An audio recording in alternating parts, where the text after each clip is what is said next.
नमस्कार, आपके साथ मैं हूं अदिति त्यागी और ताल ठोक के आज हम ये सवाल उठा रहे हैं कि क्या कश्मीर में सियासत से सुधरेंगे हालात। ये सवाल इसलिए क्योंकि कश्मीर में आज 10 दिनों के बाद भी हालात काबू में होते नहीं दिख रहे। संसद में भी आज कश्मीर पर चर्चा हुई, लेकिन इस चर्चा में क्या बात हुई जरा वो भी सुनिए। कांग्रेस ने कहा ठीक है बच्चे पत्थर फेंकते हैं, लेकिन क्या मिलिटेंट और आम जनता के बीच फर्क नहीं होना चाहिए। हम ये सवाल उठा रहे हैं कि दुनिया की कौन सी सभ्यता इस बात को कबूल करेगी कि सेना के ऊपर पत्थर फेंकने वाले को बच्चा समझकर माफ कर दिया जाए, पुलिस की चौकी पर हमला करने वालों को आम आदमी समझकर छोड़ दिया जाए और एक आतंकवादी को हीरो मानकर उसके खिलाफ ऑपरेशन चलाने वाली सेना या पुलिस पर पत्थर बरसाने वालों को ना रोका जाए। उस सेना और पुलिस का क्या कसूर है जो कानून को बचाने और देश की रक्षा के लिए कश्मीर में ड्यूटी कर रही है, इस दौरान खुद को असुरक्षित महसूस कर रही है। इसलिए हम ये सवाल भी उठा रहे हैं कि कश्मीर पर सेना की कब सुनेगी सियासत।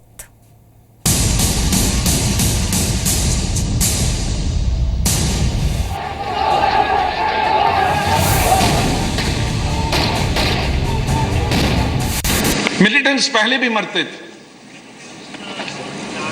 90s में, 90 के पूरे दशक में, लेकिन इस तरह का वातावरण 90 में भी नहीं। आज वो वक्त नहीं है कि मैं पूरा आजाद साहब की पार्टी का इतिहास और कश्मीर के साथ कैसे खिलवाड़ हुई उसको मैं दोहराऊं। ठीक है बच्चे पत्थर फेंकते हैं, कोई मिलिटेंसी का सपोर्ट नहीं करता, लेकिन क्या मिलिटेंट्स के बीच में और आम जनता के बीच में कुछ अंतर होना चाहिए कि नहीं?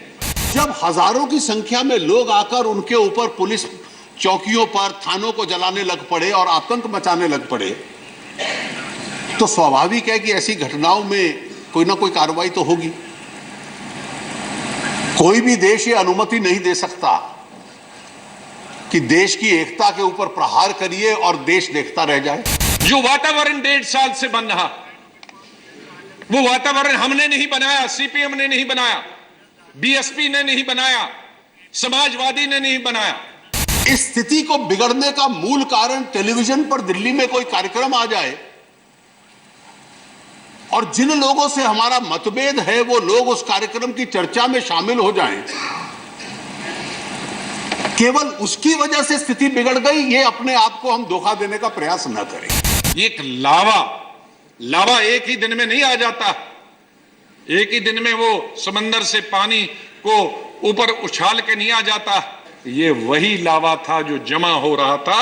पुलिस की एक टुकड़ी ने उसको एनकाउंटर के अंदर लिक्विडेट कर दिया और सारा गुस्सा इसलिए जो विरोध करने आए, बहुत बड़ी संख्या में आए, वो कोई टूरिस्ट के खिलाफ नहीं था, वो यात्रियों के खिलाफ नहीं था, वो आम आदमी के खिलाफ नहीं था, वो अधिकतर जम्मू कश्मीर की पुलिस के खिलाफ था और सीआरपीएफ के खिलाफ। ताल ठोक के आज का हमारा पहला सवाल, क्या कश्मीर पर सियासत से सुधरेंगे वहां के हालात। ताल ठोक के दूसरा सवाल, कश्मीर में क्या पत्थरबाजों पर फूल बरसाए सेना। तीसरा सवाल, कश्मीर में सेना के ऊपर आखिर कब तक होगी पत्थरबाजी। और ताल ठोक के हमारा आज का चौथा सवाल, कश्मीर पर सेना की कब सुनेगी सियासत। तो कई खास मेहमान हमारे साथ हैं। सुशील पंडित को फाउंडर हैं रूट्स इन कश्मीर के। हमारे साथ कर्नल रिटायर्ड अनिल कौल साहब हैं, रक्षा विशेषज्ञ हैं। ब्रिगेडियर रिटायर्ड बीडी मिश्रा साहब हैं हमारे साथ, वो भी रक्षा विशेषज्ञ हैं।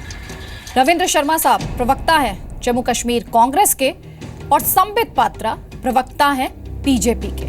रविंद्र शर्मा साहब, पहला सवाल आपसे है सर। आज जब गुलाम नबी आजाद बोलने के लिए आए तो पूरा देश ये उम्मीद लगाकर बैठा था कि 60 साल का एक लंबा तजुर्बा है आपकी पार्टी के पास, बड़ी पार्टी है, पुरानी पार्टी है, सैनिकों के सामने, फौज के सामने जो चुनौतियां हैं इस समय कश्मीर में, उनके मद्देनजर भी गुलाम नबी साहब कुछ बोलेंगे। लेकिन वो जो बोले उसमें फौज के लिए कोई दर्द नहीं था, कोई संवेदना नहीं थी, कोई तकलीफ फौज की उनको समझ में आ रही हो, वो कहीं पर भी दिखाई नहीं दी संवेदनशीलता जो फौजी और फौज के लिए होनी चाहिए। सर, मेरा पहला सवाल बहुत सिंपल सा है। सर, आप ये बताइए, गुलाम नबी आजाद साहब ने तो जिक्र नहीं किया, शायद उनके आर्ग्यूमेंट को सूट नहीं करता था। साहब, आप ये बताइए, ये जो करीब 3000 से ज्यादा लोग जख्मी हैं। इसमें सुरक्षा बल कितने हैं, आपको अंदाजा है कितने हैं सुरक्षा बल इनमें?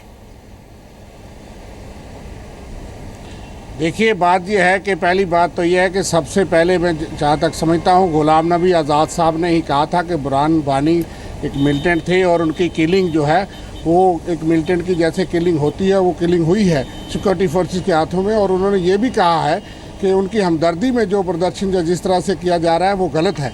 मैं नहीं समझता उससे पहले भारतीय जनता पार्टी या रूलिंग पार्टी के किसी कोलिशन के किसी नेता ने कई दिनों तक कोई बयान दिया और राज्य में जो मंत्री हैं उन्होंने कोई कहा हो। वो तो कुर्सी संभाले बैठे थे, उनको ये भी डर लगता था कि हम ऐसी बात ना कहें।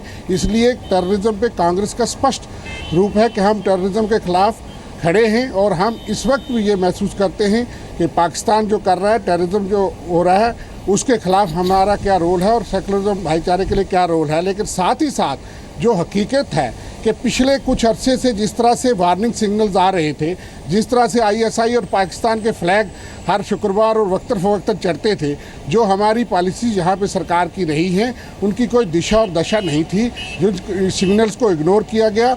और उसके बाद ये उन्होंने ठीक कहा, ये लावा एक दिन में नहीं बनता, इसके पीछे और भी वजूहतें। बुरहान वानी को इतने बड़े मिलिटेंट नहीं थे जिसकी वजह से एकदम यकायक सारी कश्मीर वादी में इस तरह का माहौल बना। अगर एनकाउंटर में वो मारे जाने वाले थे, सिक्योरिटी विशेषज्ञों ने ये भी बात उठाई कि उसमें क्या प्रिकॉशनरी मेजर सरकार ने लिए थे कि ये हालात इतनी एक ही दिन में इतनी किलिंग होनी।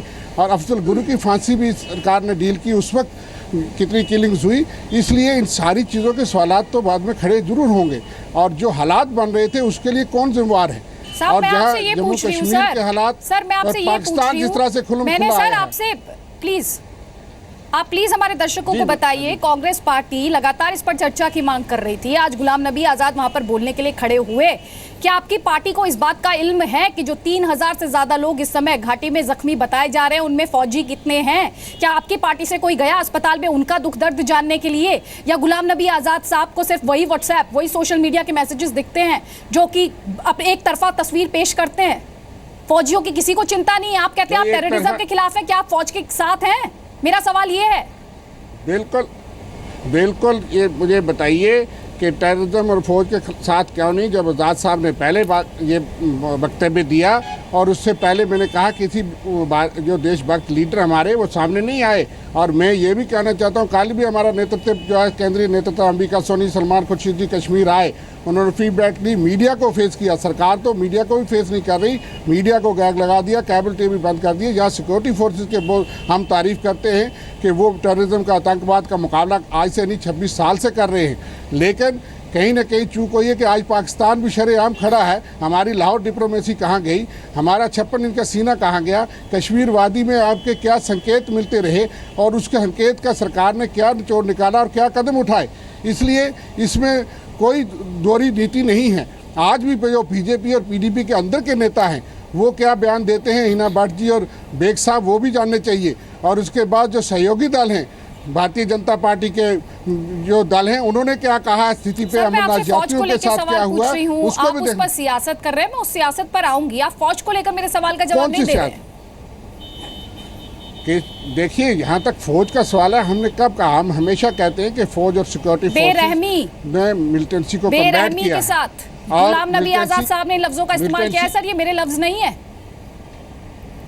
क्या पत्थरबाजों के साथ जिस बेरहमी से पेश आया गया, बच्चे हैं, इस तरीके के लफ्जों का इस्तेमाल किया गुलाम नबी आजाद साहब ने उन पत्थरबाजों के लिए जो बाकायदा पेड होते हैं। क्या किसी से छिपाए 2500 रुपए दिए जाते हैं स्टोन पेल्टर्स को, ग्रेनेड फेंकने के लिए 2000 रुपए दिए जाते हैं सर?